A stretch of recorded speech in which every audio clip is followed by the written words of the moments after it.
Hello class. कल हमने science का फोर्स का जो चैप्टर था, फोर्स एंड प्रेशर, इसका हमने पार्ट 1 कंप्लीट किया था। आज हम पार्ट 2 कंप्लीट करने जा रहे हैं, जिसमें हम आप देख पा रहे हो, मैं आपको जूम करके आज पढ़ा देती हूँ ताकि आपको प्रॉब्लम ना हो।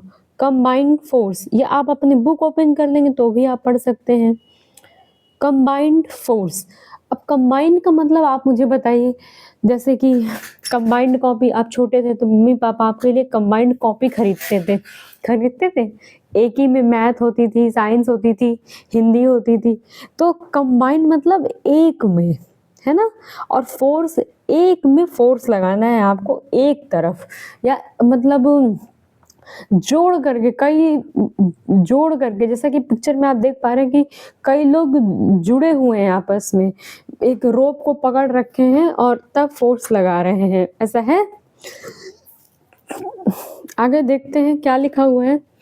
More than one force can act on an object at the same time. It is called combined force. More than one force, एक से अधिक फोर्स जब किसी ऑब्जेक्ट, सामान पर लगाया जाए एक ही वक्त में, उसी को कंबाइंड फोर्स कहते हैं। ठीक है, combined force. If you hold a paper clip near a magnet, अगर आप पेपर क्लिप को मैग्नेट के पास में रखते हैं, you the magnet and gravity all exert forces on the paper clip. Gravity आप जानते हैं, आकर्षण की वजह से वो क्लिप क्या होंगी, वो उसके पास अट्रैक्ट होंगी, वो आपके पास अट्रैक्ट होंगी। कहाँ चले गए, खो गए। आपका लंच खत्म हुआ और यहाँ मेरी लाइनें गायब हो गई। The combination of all the forces acting on an object, it is the net force. When more than one force is acting on an object, the net force determines the motion of the object. When more than one force, जब एक से अधिक force कोई किसी वस्तु पर जब काम करता है, तब उस पर एक नेट बल लगता है। नेट का मतलब होता है निवल। अब निवल तो आपको याद नहीं रहेगा, तो नेट ही याद रखिए, नेट फोर्स याद रखिए। डिटरमाइन करता है मोशन ऑफ द ऑब्जेक्ट, उसको क्या करता है, मूव कराता है। In this example the paper clip is not moving. एक एग्जाम्पल में पेपर क्लिप मूव नहीं कर रही है, so the net force is zero. जो नेवल फोर्स है वो जीरो बना हुआ है। हाउ डू फोर्स कैन, ये बगल में देखिए, how do force combine to form the net force. Combined force कैसे एक दूसरे से जुड़ते हैं। If the force are in the same direction, अगर एक ही डायरेक्शन में ये फोर्स लग रहे हैं, they add together to form the force, net force. जब एक ही डायरेक्शन में बहुत सारे फोर्स लग रहे हो, तो वो क्या करते हैं, एक दूसरे से जुड़ करके एक नेट फोर्स बनाते हैं, नेवल फोर्स, बल बनाते हैं। If two forces are in opposite, अगर एक तरफ से बल लगाया जा रहा है, ऑपोजिट मतलब सामने तरफ से भी बल लगाया जा रहा है, डायरेक्शन सामने से, दिशा से, then the net force is the different between the two forces. तो इन दोनों फोर्सेस के बीच में क्या होगा, and it is the direction of the large force.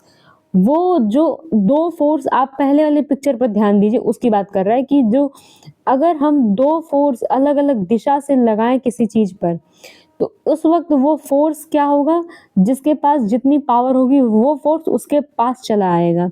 अगर पावर बराबर होगा तो जो हमने फोर्स लगाया था वो निवल हो जाएगा, नेट हो जाएगा, वो जीरो हो जाएगा। ठीक है, नेक्स्ट हमारा balanced and unbalanced force. Balanced force and unbalanced force. A force can act an object without causing it to accelerate if other object cancel the push or pull of the force। एक ऐसा बल जो आप किसी चीज पर लगाते हैं बिना किसी कारण के, एक्सेलरेट करते हैं उसको।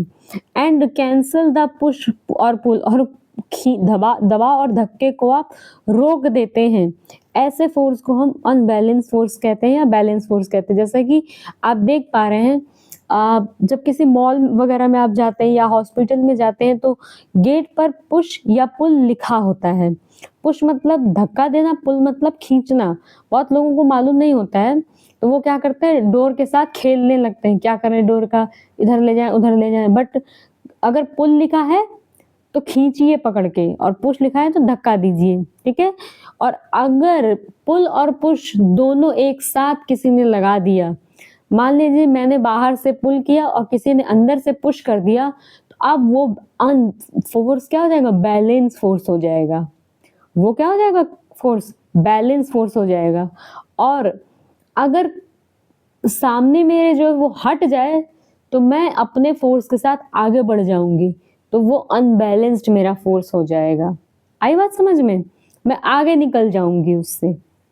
आगे देखो कहाँ थी मैं, because opposite direction the doors does not move because you both exert equal force in the opposite direction on the door.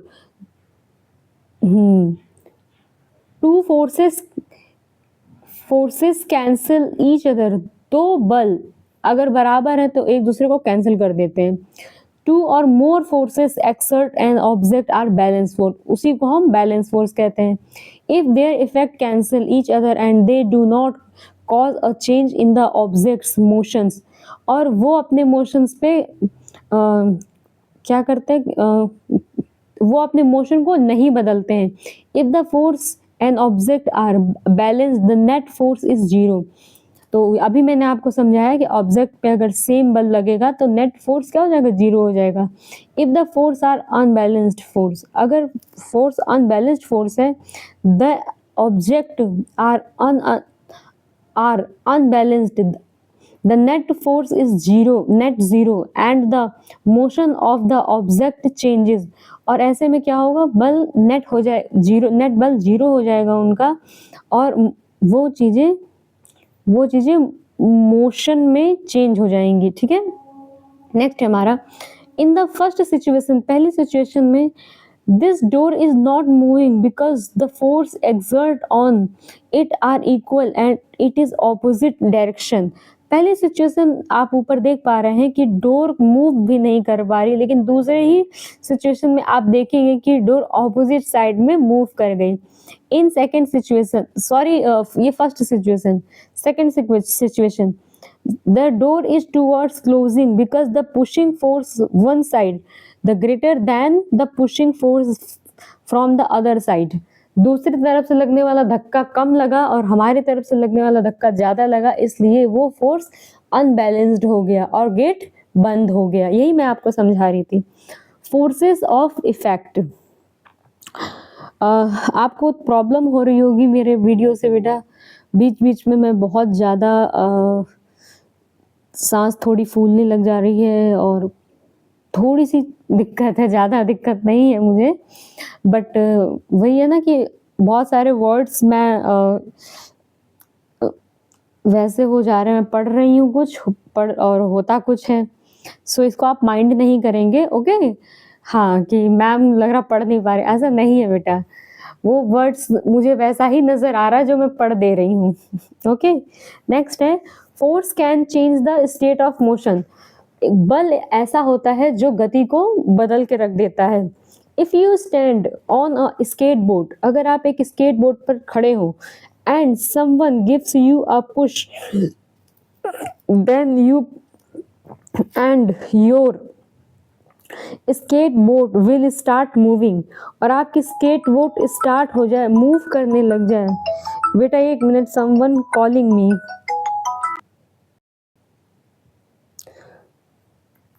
Suresh sir, if skate skateboard will start, और skateboard start हो जाए.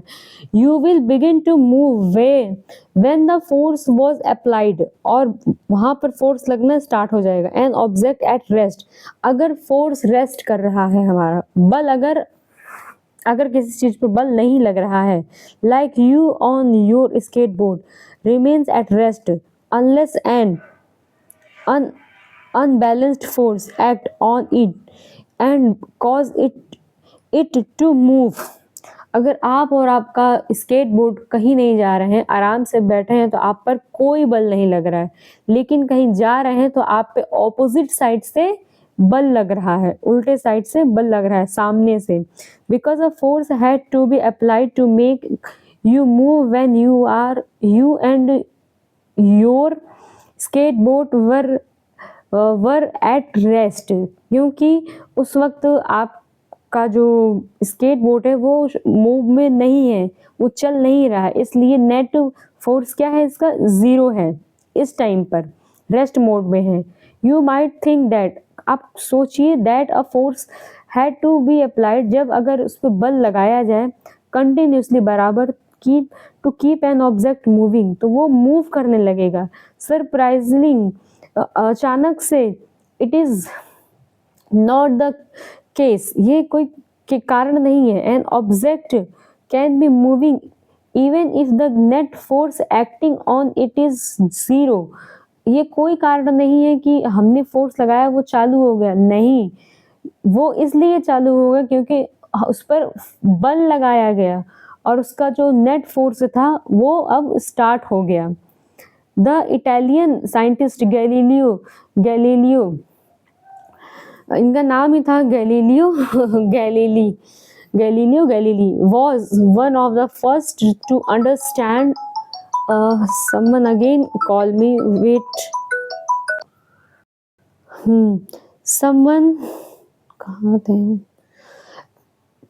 क्लास, एक काम कीजिए आप, कॉल बहुत मेरे पास आ गई है, 2-4 लाइनें रह गई, मैं इनको पढ़ के ख़त्म कर देती हूँ, ठीक है, और हिंदी में मतलब आपको बता देती हूँ.